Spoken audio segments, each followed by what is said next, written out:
Voilà. Alors, on passe directement à notre invité. On est encore là. Il pleut déjà sur Kinshasa, la ville, la capitale de la République démocratique du Congo. Il pleut. Alors, Constitution, sa révision divise la classe politique. Nous allons essayer d'analyser cette thématique avec un juriste. Celui-là, c'est M. Scotty. Bienvenue. Bien, merci, M. Jean-David Kilolo, pour Oui, l'invitation. Vous portez bien? Très très bien, par la grâce des dieux. Voilà, M. Scotty, la révision constitutionnelle, ça suscite maintenant un débat. Un débat et les choses deviennent de plus en plus un peu coincées de partout là. Alors, quel est votre avis par rapport à cette question sur la révision constitutionnelle? Mon avis, contrairement à plusieurs avis que j'ai pu observer sur la toile, sera objectif, sera mesuré et objectif. J'ai comme remarqué que cette question n'est pas analysée ou n'est pas étudiée avec tous les sérieux possibles. J'ai remarqué que tous ceux qui s'adonnent à son analyse ou qui réagissent par rapport à cette question les font après avoir observé la question sur l'angle du parallaxe monoculaire plutôt que de le faire sous l'angle du parallaxe binoculaire. Vous savez, Jean-David, quand je parle de l'angle sous l'angle du parallaxe monoculaire, c'est que vous allez observer avec moi que quand vous regardez un objet de loin avec un seul œil, vous avez comme tendance à voir que l'objet prend la direction de l'œil avec lequel vous le regardez. Il suffit pour vous de changer un autre œil, vous allez comprendre que l'objet aussi se déplace dans le sens de l'œil qui sera ouvert. C'est ce que je constate. On doit plutôt regarder cette question avec nos deux yeux, sous l'angle du parallaxe binoculaire. Et lorsque l'on s'adonne à un tel exercice, on comprendra qu'il est plus qu'essentiel aujourd'hui de réviser ou de changer la Constitution. Il est plus qu'essentiel? Oui, il est réviser. Oui, il est vraiment opportun de réviser et de changer la Constitution. Parce qu'il y a beaucoup de questions aujourd'hui auxquelles la Constitution actuelle ne sait pas donner des réponses. Je vois ou je remarque que ceux qui s'opposent à la révision constitutionnelle, par exemple, ne veulent pas reconnaître au président de la République, par exemple, ses droits d'initier la révision constitutionnelle.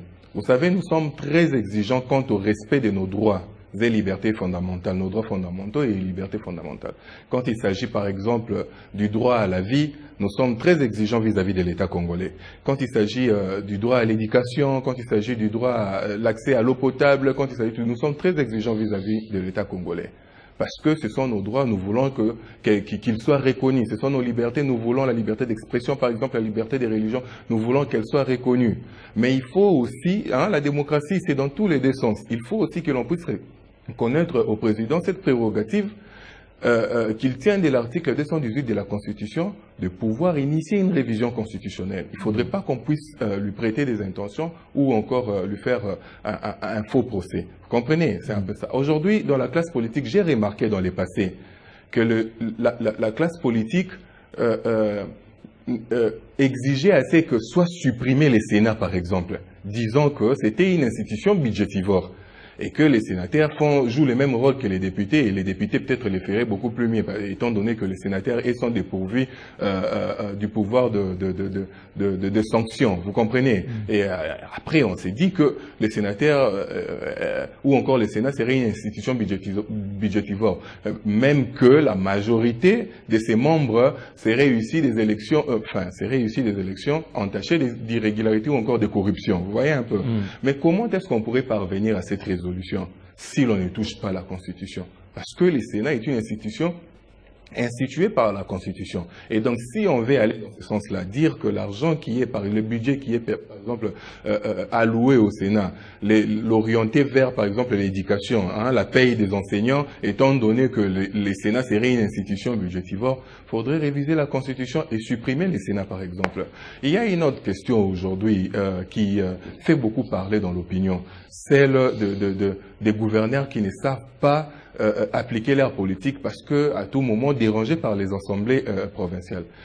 De là même, j'irais même à évoquer cette question du tribalisme au sein de nos provinces. On dit qu'il serait préférable aujourd'hui que nos gouverneurs ne soient pas issus de la province. Un gouverneur d'une province ne soit pas un ressortissant de là.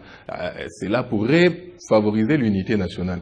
Mais l'article 198 de la Constitution, tel qu'il se présente aujourd'hui, ne pourrait pas favoriser une telle initiative. Vous comprenez? Et donc, il faut toucher la Constitution. Alors maintenant, aujourd'hui, c'est bien de parler de la révision. Il y a une confusion. Il y a ceux qui parlent de la révision. Il y a aussi ceux qui parlent du changement. Moi, par exemple, je soutiens les changements. Le changement? Oui, le changement, pourquoi? Parce que, même du point de vue procédural, cette constitution n'est pas une constitution légitime. Comment elle n'est pas légitime? Elle n'est pas légitime parce mais elle a été soumise par voie référendaire. Oui, mais les peuples, quand est-ce que le peuple est intervenu lors de l'élaboration de cette constitution? On croirait un plébiscite juste pour approuver ou ne pas approuver. Or, une bonne élaboration de la constitution aimerait que les pouvoirs constituants lui-même déjà soient issus de la population. Vous voyez, les gens qui sont censés élaborer la Constitution doivent avoir une légitimité qui leur provient du peuple. Alors, qui aura cette légitimité? Par exemple, les congrès aujourd'hui. Vous voyez, les congrès ici? Oui, exactement. Alors, issus des élections démocratiques, l'Assemblée nationale comme le Sénat, issus des élections démocratiques, les députés ont la légitimité de... alors, dans ce cas-là, ça sera comment? Comment le changement se fera? Il y a ceux qui disent que c'est un coup d'État constitutionnel. Lorsque vous voulez, c'est qu'il y ait un changement de la Constitution. Oui, enfin, moi, je ne pense pas que ce soit un coup d'État constitutionnel, parce que la Constitution elle-même, déjà, comme je viens de vous le dire, elle n'est pas légitime. Une Constitution qui a été élaborée par une assemblée, par un pouvoir constituant illégitime, deuxièmement promulguée par un président qui n'était pas légitime. Je n'ai jamais compris pourquoi... Qui n'était pas légitime? Le président Kabila. Il a promulgué cette constitution le 18 février 2006, alors qu'il a été élu président en juillet 2006. Je n'ai jamais compris pourquoi est-ce qu'on n'avait pas attendu qu'il soit président légitime avant de promulguer cette constitution. Étant donné que la transition était déjà régie par la constitution de la transition. Pourquoi est-ce qu'on n'avait pas attendu un peu, attendre ne fût-ce que ce soit un président élu, un président choisi par la population, avant d'avoir ce pouvoir-là de promulguer la Constitution du 18 février 2006. Donc la Constitution a été élaborée par des gens qui n'étaient pas mandatés par la population, aussi promulguée par un président de la République qui n'était pas mandaté par la population. Et maintenant, dans ce cas-là, lorsque vous parlez du changement, les gens ne vont pas certainement vous donner foi, parce que pour eux, ils disent cette question est venue lors du deuxième mandat du président de la République. Et tout ça, ils cherchent rallonger son mandat. Je suis tenté, je comprends que chacun ait le droit d'avoir son opinion sur la question. Mais ce que moi je ne supporte pas, c'est que les gens puissent généraliser leur opinion. Aujourd'hui, la personne qui est vraiment habilitée à parler au nom de la population, à prendre une décision au nom de la population, premièrement, c'est le président de la République. Il a été élu à 73%, avec 73% des suffrages exprimés. C'est lui qui a la plus grande légitimité à ce jour. Et donc, s'il est une personne qui est censée connaître ce qui est mieux pour la population, c'est le président Félix Tshisekedi. Tous ceux qui disent qu'il faut faire ceci, il ne faut pas faire ceci, il ne faut pas faire cela... Mais cela ne fait pas de lui plus congolais que les autres. Non, mais... ça ne fait pas de lui plus congolais que les autres. Il y a des Congolais qui sont là, effectivement. Oui, je vous le concède. Alors, ce qui fait dire, il y a des Congolais qui se retrouvent dans leur pays, qui peuvent aussi émettre leur point de vue. Je vous le concède. Mais lorsque nous élisons un président de la République, c'est justement une manière pour nous de faire de lui garant du bon fonctionnement des institutions. C'est une manière de lui dire, de lui céder notre légitimité.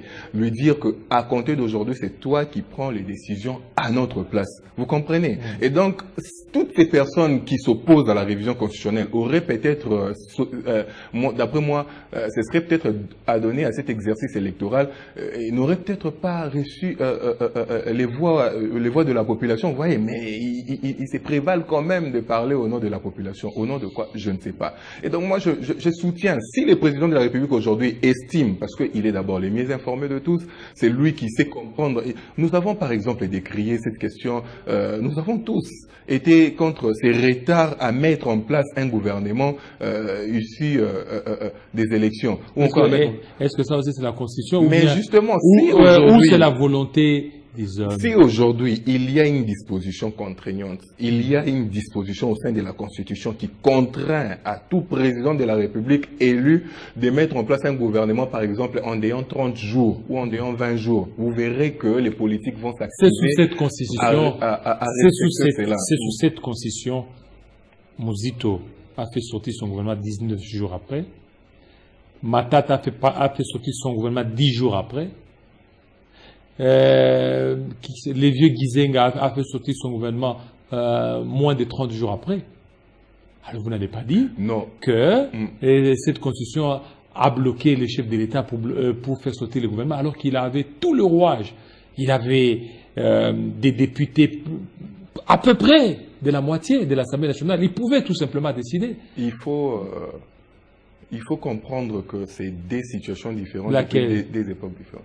Du temps du président Kabila, je vais vraiment le dire, nous étions face à une majorité mécanique. Quelle majorité mécanique? Une majorité Godio. Je vais vous expliquer. Et la majorité qu'il y a là, ce n'est pas mécanique. Mais je vais vous... La majorité de l'UDPS. Je m'en vais pour issue des machines à voter. Je m'en vais pour près. Où on a remarqué dans plusieurs maisons, il y avait des machines. Lorsque je faisais allusion à une majorité mécanique ou Godio, c'est-à-dire une majorité qui prend pour oui et amen tout ce qui vient du chef. Vous comprenez? Une majorité qui ne peut pas initier une action sans pour autant avoir les consentements du président de la République. Quelle est cette majorité ici sous cette constitution qui peut faire des histoires à l'encontre du président de la République? Mais aujourd'hui, on a par exemple... Vous n'allez pas trouver ça? Non, mais vous allez vous rendre compte que si vous avez une majorité ici, une majorité, vous n'avez qu'à voir. Lorsqu'il y a eu la séparation FCC-Cash, et ceux qui étaient là, ils attendaient juste le mot d'ordre. Tout venait du président de la République. Ça, c'est un système qui a été mis. C'est le système déjà depuis sous Mobutu. Et ça continue. Non, avec Tshisekedi partira, le système restera. Avec Tshisekedi, il y a une différence. C'est quoi la différence? Et la différence, vous allez la remarquer. Allez-y. C'est que depuis que la République démocratique est République démocratique, est un État indépendant, depuis que le Congo est le Congo, nous n'avons jamais vu un ministre tomber sous motion de défiance. Mais avec le régime Tshisekedi, nous avons vécu, il y a un ministre de l'économie qui est tombé après motion de défiance. Nous n'avons jamais vu un ministre tomber sous le coup d'une motion, un premier ministre tomber sous le coup d'une motion de censure. Mais avec le régime Tshisekedi, nous avons vécu ça. Non, ce régime, le contexte était différent. Dans ce contexte-là, c'était les bras de fer. Et c'était les bras de fer. Bon, et la Constitution, la Constitution de la motion de défiance, alors. Oui, voilà, la Constitution elle-même ne prévoyait pas que le président puisse faire tomber un premier ministre. Voilà pourquoi ils sont passés par là. Exactement, oui. Ça, oui, mais justement, c'est pour vous faire comprendre que les parlements aujourd'hui, encore l'Assemblée nationale, a cette latitude-là d'user de son pouvoir, vous voyez, de contrôler les gouvernements et de sanctionner. Prenons le cas, par exemple, de la motion de défiance. C'était un ministre de l'économie nommé par Félix Tshisekedi. Vous voyez, vous, un ministre nommé par Joseph Kabila être sanctionné à l'Assemblée nationale. On n'a jamais vécu cela. Cela prouve vraiment qu'aujourd'hui, juste par rapport à cette question de la révision constitutionnelle, il y a un député de la majorité, M. Ngoïka Sanji par exemple, de la majorité, qui publiquement s'oppose à cette question de la révision. Mais il est là. Il n'a jamais été inquiété. Non, il est inquiété. Non. Ça, je vous dis. Ngoïka Sanji. Moi, je peux vous confirmer. S'il vous plaît. Ngoïka Sanji a fait sa sortie médiatique ici, à Télé 50. C'était les premiers à pouvoir d'abord lancer, avant que même le chef d'État ne se prononce à Kisangani. Il était contre la révision constitutionnelle. Et là, je vous dis qu'il subit des pressions. Les gens lui disent, est-ce que vous soutenez le président Tshisekedi ou pas?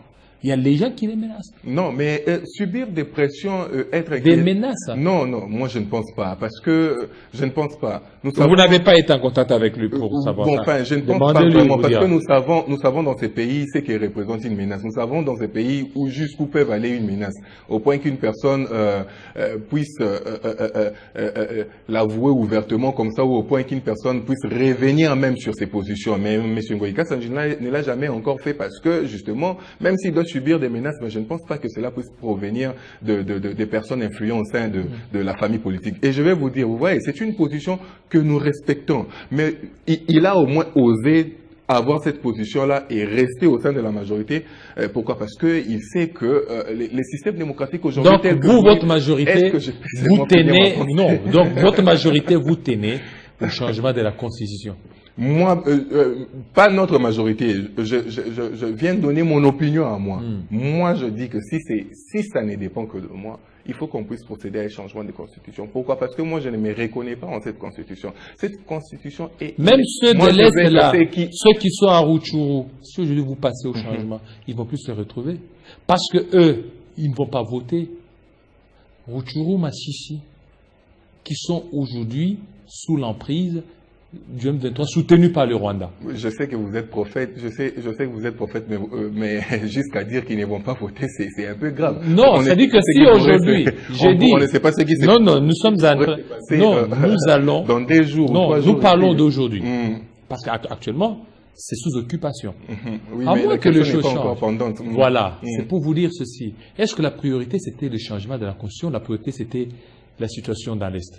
Non, mais la situation dans l'Est est sous contrôle. Qui vous dit que les gouvernements... Sous contrôle? Oui, qui vous dit que les gouvernements aujourd'hui ne considèrent pas la situation à l'Est?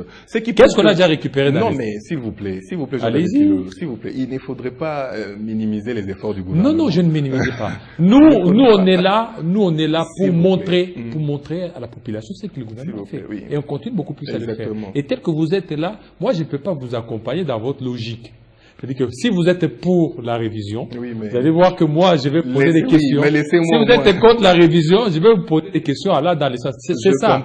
Donc, mais laissez-moi au moins exprimer. Allez-y. Laissez-moi au moins exprimer. Allez-y. Ce qui prouve même que le gouvernement aujourd'hui se démène, ce qui prouve aujourd'hui que les gouvernements s'activent par rapport à cette question de l'Est, c'est que les pays des localités qui sont sous occupation les sont ou encore ne voient pas les groupes rebelles avancer pour occuper d'autres localités. Est-ce que vous savez que c'est dans ces pays que Goma, par exemple, est tombé du temps du régime Kabila?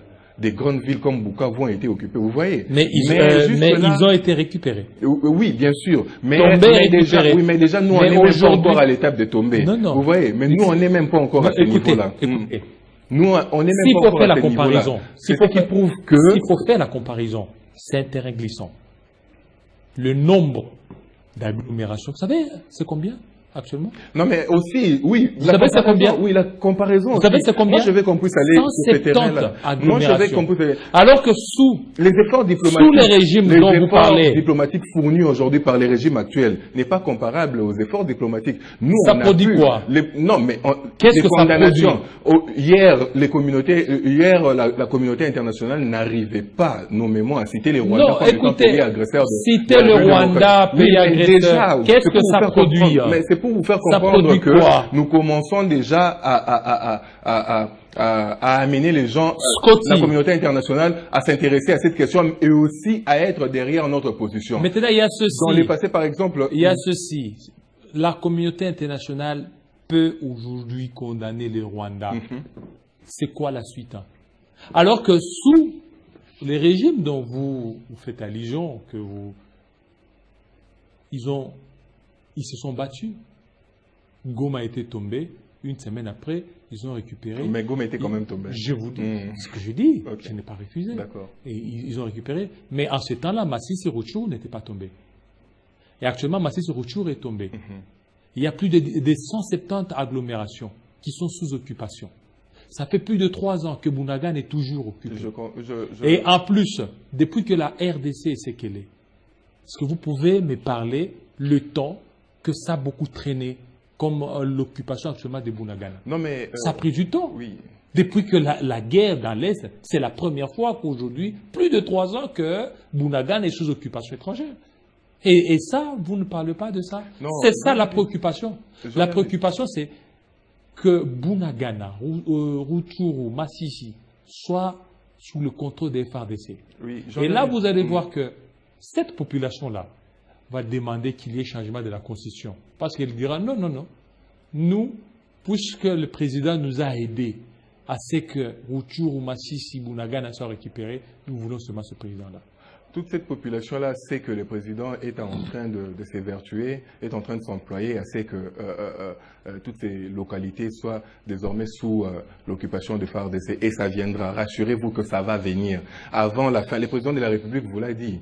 Quand d'ici 2028, vous vous repentirez de n'avoir pas cru qu'il s'évertuait ou encore il avait cette volonté-là à pacifier les pays. Ces pays sera pacifiés. D'ici, je reviendrai sur votre plateau d'ici 2028 pour vous dire que je vous avais promis que le président de la République le fera et il le fera. Les énergies sont concentrées, les politiques sont adoptées pour que toutes ces localités soient récupérées et ça viendra. Comme quelle politique? Et ça viendra. Je vais pas. On est ici pour parler de la révision constitutionnelle. Non, non, non. Je reviendrai. Non, ce qui est sûr. Oui, la révision constitutionnelle est complexe. Si vous voulez qu'on puisse avoir oui, si vous ce qui est sûr est complexe, c'est que vous n'allez pas parler. Vous n'allez pas parler de la révision.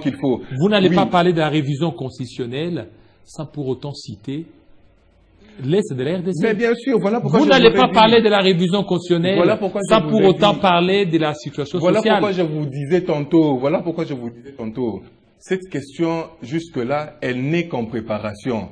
Qui vous dit que le temps qu'elle soit mise sur pied ou qu'elle soit mise à table, toutes ces questions-là ne seront pas déjà résolues. Vous comprenez? Mais c'est que moi j'essayais de vous faire comprendre tantôt, c'est que cette révision ou encore ce changement de la Constitution est plus évidente. D'après moi je me dis que la Constitution aujourd'hui telle qu'elle se présente, elle ne répond vraiment pas aux aspirations de la population. Elle ne répond pas et elle ne permet pas au pouvoir public actuel de répondre favorablement, comment on appelle ça, de manière efficace aux problèmes de la population. J'ai évoqué un cas ici, nous avons perdu beaucoup de mois à mettre en place un gouvernement. Si on l'avait déjà fait depuis longtemps à cause d'une disposition constitutionnelle qui contraint les pouvoirs... Est-ce que c'est la disposition constitutionnelle alors que... Je pense que quand vous dites ça, c'est sous cette constitution, je vous ai dit, il y a ces premiers... Oui, mais je vous ai dit que les contextes sont différents parce que c'est une d'ailleurs preuve qu'on est vraiment dans une véritable démocratie où on n'a pas un président de la République dictateur qui impose à la majorité au sein du Parlement que je vais faire ceci et la majorité gobe cela. Le président de la République est très démocrate, c'est-à-dire qu'il sait que le gouvernement doit être issu de la majorité au sein du Parlement. Et donc s'il y a des tractations qui sont tirées en longueur, qui prennent du temps, ne favorisant pas à ce que le gouvernement puisse être mis en place dans un délai raisonnable, la faute n'est pas vraiment... Alors une question à nos téléspectateurs, ceux qui nous suivent, effectivement, ils sont très nombreux, nos téléspectateurs. Nous interagissons avec vous. Exactement. Ça, c'est M. Ilongo, Jean-Jacques. Alors, il dit « Bonjour, chers journalistes, je suis votre plateau avec beaucoup d'intérêt. Aidez-moi à poser la question à votre invité. Comment expliquer qu'un président légitime peut prêter serment d'investiture sur une constitution illégitime ? En ce qui me concerne, j'admets que la révision de la Constitution est constitutionnelle. Mais l'UDPS veut distraire la population congolaise pour ne pas faire attention à la situation de l'Est du pays. Voilà, vous avez cette question que vous a été posée. Oui, c'est que je pourrais, c'est M. Yves... M. Ilonga. M. Ilonga doit comprendre que c'est ça justement que nous voulons rectifier. Parce que nous avons hérité ça du pouvoir d'avant. Des présidents de la République qui prêtent serment sur des constitutions illégitimes, qui ont été élaborées par un pouvoir constitutionnel illégitime, qui a été promulgué par un président de la République illégitime.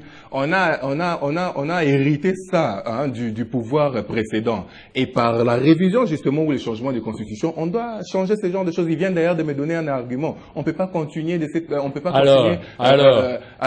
la constitution est illégitime, mais celui qui prête serment sur cette constitution aussi serait aussi illégitime. Non, pas du du tout. Je vais vous C'est dire pourquoi. Parce que la légitimité, les problèmes, c'est quoi? La légitimité, hein, on évalue la légitimité par rapport à la population. Vous comprenez? Par rapport au peuple. C'est lui qui prête serment, justement. Le président de la République prête serment parce qu'il a été rendu légitime par le peuple.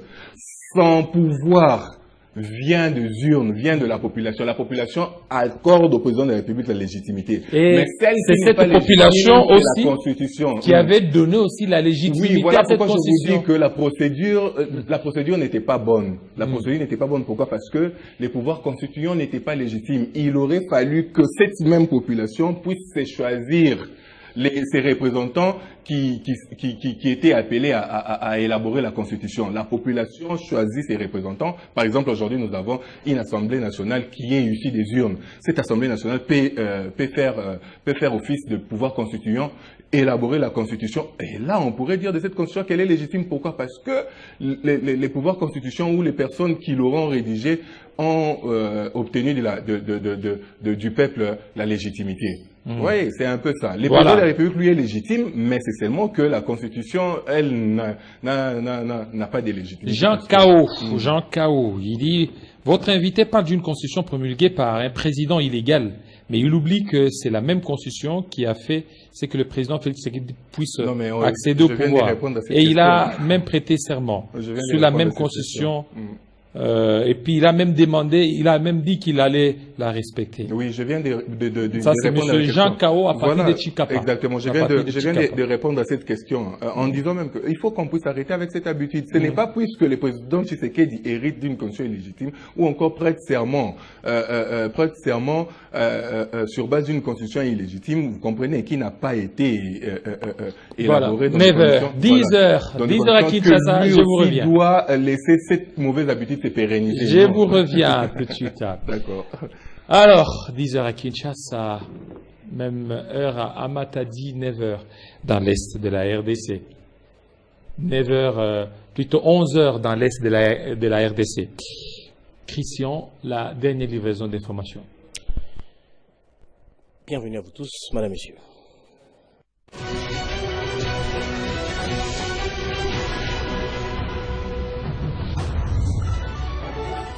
En justice, l'ancien ministre des Finances, Nicolas Kazadi, a été disculpé des faits infractionnels mis à sa charge dans l'affaire forage et lampadaires surfacturés. Selon le parquet, seul François Roubota, ancien ministre du Développement rural, et l'homme d'affaires Mike Kassenga sont devant la justice qui a ouvert lundi à la Cour des cassations à Kinshasa un procès dans cette affaire. Finances publiques en RDC, Judith Souminois et Jules Alingueté identifient des actions à mener pour garantir le succès du budget 2025. La première ministre a reçu les shérifs des finances publiques. Cette réunion avait pour objectif de renforcer la contribution de l'IGF à l'action gouvernementale en mettant l'accent sur les finances publiques et la gestion des entreprises publiques. Le ministre d'État en charge de la justice, Constant Moutamba, était face à la presse pour confirmer la tenue du 6 au 13 novembre des États généraux de la justice. Il sera question d'aborder les problématiques de fond touchant aux réformes tant constitutionnelles que légales, a affirmé Constant Moutamba. 3500 participants sont attendus dans ces assises dont le go sera donné demain par le président de la République lui-même. Aux États-Unis, jour d'élection ce mardi 5 novembre, les Américains votent pour élire leur nouveau président de la République et aussi les nouveaux animateurs du Congrès. 2 candidats sont à la course pour la Maison-Blanche, Donald Trump et Kamala Harris. Aucune fumée blanche pour l'un des candidats. Tout reste très serré pour l'heure, d'après les sondages. Le développement de tous ces titres, c'est donc dans la grande édition de 13h. Le rendez-vous est pris. Entre-temps, l'actualité reste en continu sur votre chaîne. Retrouvez toute l'actualité en continu sur www.tv50.cb.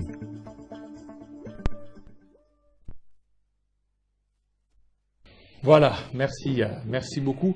Alors, vous avez évoqué les raisons pour lesquelles il faut changer la Constitution. Et beaucoup de gens ici, beaucoup de téléspectateurs, il y a ceux qui nous écrivent, même au niveau des Brazzaville, ils vont toujours dans le même sens. parce que vous avez parlé de l'illégitimité de cette constitution. Alors pour eux, ils trouvent que même les institutions ainsi seraient aussi illégitimes. Voilà pourquoi je reviens à ce que j'ai dit tantôt. La légitimité n'est pas à confondre avec la légalité. La légalité, c'est par rapport au texte. Mais la légitimité, c'est plutôt la population. Vous voyez, on acquiert la légitimité par la population, par voie d'élection, par exemple. Vous voyez. Et donc, lorsque on a un président de la République qui est élu au suffrage universel direct, qui a fait un score comme celui-là de 73%, on ne pourrait pas dire de ces présidents de la République-là qu'il serait illégitime. Vous comprenez? Qui serait illégitime. Le président de la République est légitime parce qu'il tient sa légitimité de la population. Les institutions tiennent leur légitimité de récentes élections. Mais maintenant, le problème, c'est la Constitution. Vous voyez, la Constitution, elle, par exemple, elle n'a été validée que par la population, par un référendum. Mais la procédure aimerait que même l'Assemblée, les constituants, l'Assemblée ou encore les personnes qui seront habilitées à élaborer la Constitution, l'Assemblée qui sera appelée à adopter cette Constitution soit une Assemblée légitime, une Assemblée qui a été choisie, mandatée par la population. Or, avec la Constitution de 2006, ça n'a pas été le cas.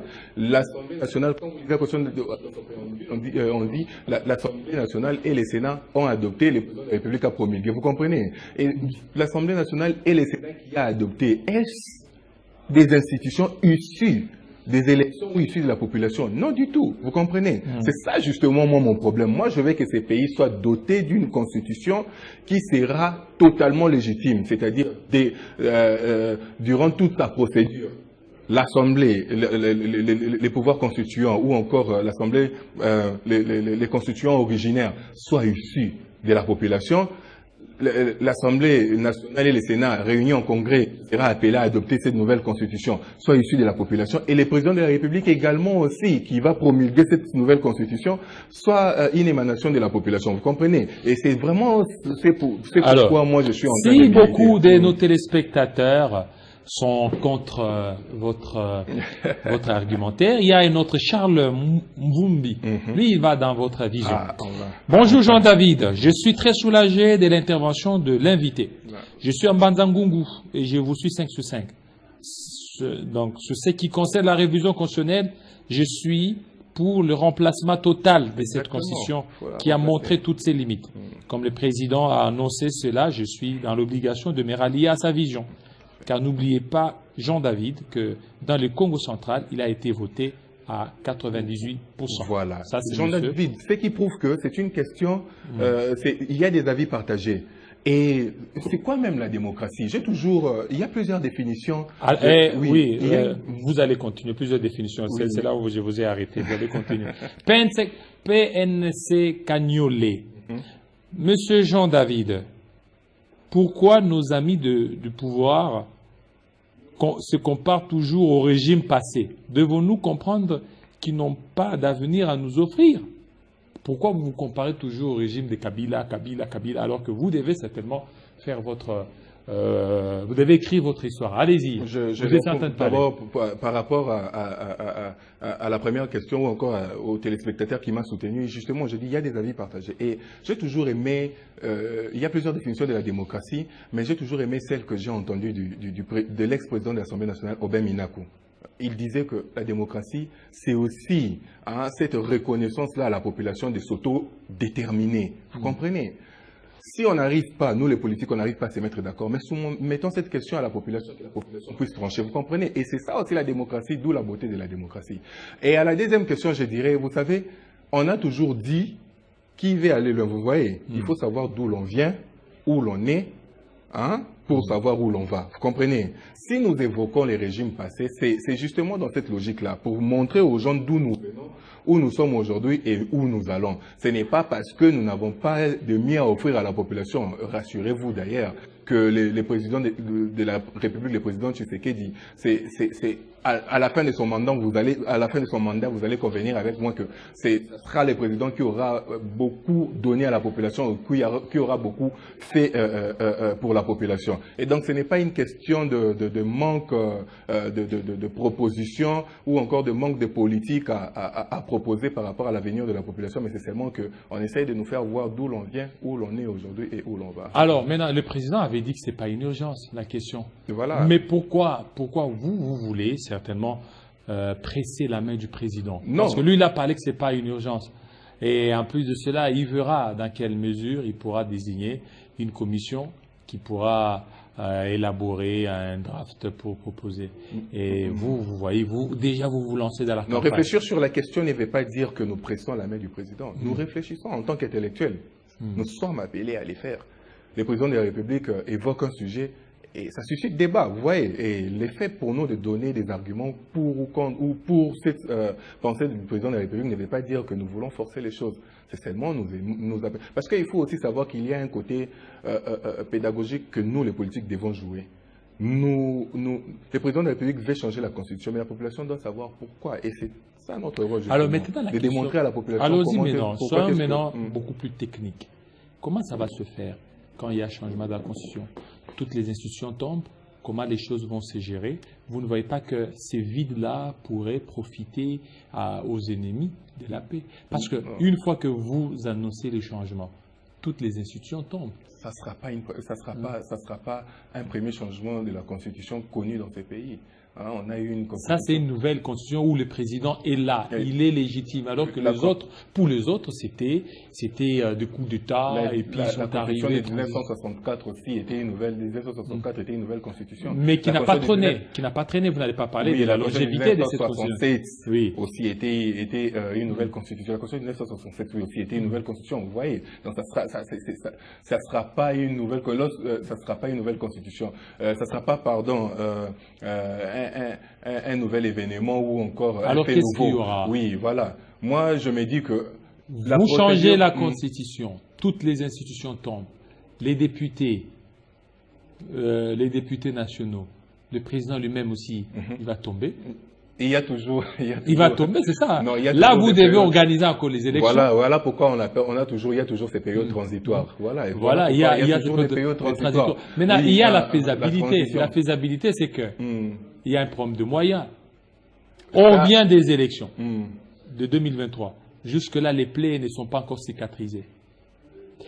Et n'oubliez pas, parce qu'il faut qu'on parle, parce que ceux de l'Est, ce sont nos frères. Okay. Ce sont nos frères. Nous ne pouvons pas faire des choses comme si ils sont oubliés.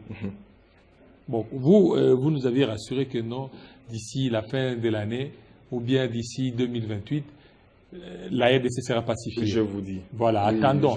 En attendant la pacification de la partie de l'Est, en attendant, parce que jusque-là, on est... Maintenant, la situation sécuritaire, ça risque encore de bouleverser les choses. Parce qu'en 1967, la situation sécuritaire n'était pas celle de 2024, d'ici là 2025. Oui. Alors, vous ne tenez pas compte aussi de ces paramètres-là, de ce contexte. Oui. Parce que quand je pose la question, vous me renvoyez toujours non, des contextes différents. Ouais. Mais ça aussi, c'est un contexte différent. On est tous d'accord que c'est une question qui a été soulevée par le président de la République et qui a été proposée par lui. Et vous tous, vous l'accompagnez. Je vous ai dit. Aujourd'hui, si le président dit que bon, je trouve l'inopportunité de changer la Constitution, je vais encore te recevoir, Scotty, il dit que non, vous savez, alors vous allez faire les rétropédalages. Non. Comme d'habitude, allez-y. Pas du tout. Je ne suis pas de ces gens-là. C'est une question qui a été soulevée par lui. Nous, déjà, il a pu dire tout ce que nous pensions tout bas. Vous voyez, nous, déjà, depuis, on avait l'habitude de réfléchir sur cette question-là. J'ai même vu des mouvements, avant que le président de la République puisse se prononcer, j'ai même vu des mouvements, des gens faire des marches par rapport à cela. J'ai vu des mouvements faire des marches par rapport au changement de la Constitution, avant que le président de la République puisse se prononcer. C'est pour vous dire qu'il y a quand même une partie de la population, peut-être même une majorité, majoritaire, qui pensait depuis qu'il était plus que temps de revoir notre Constitution ou encore de la changer carrément. Vous voyez un peu.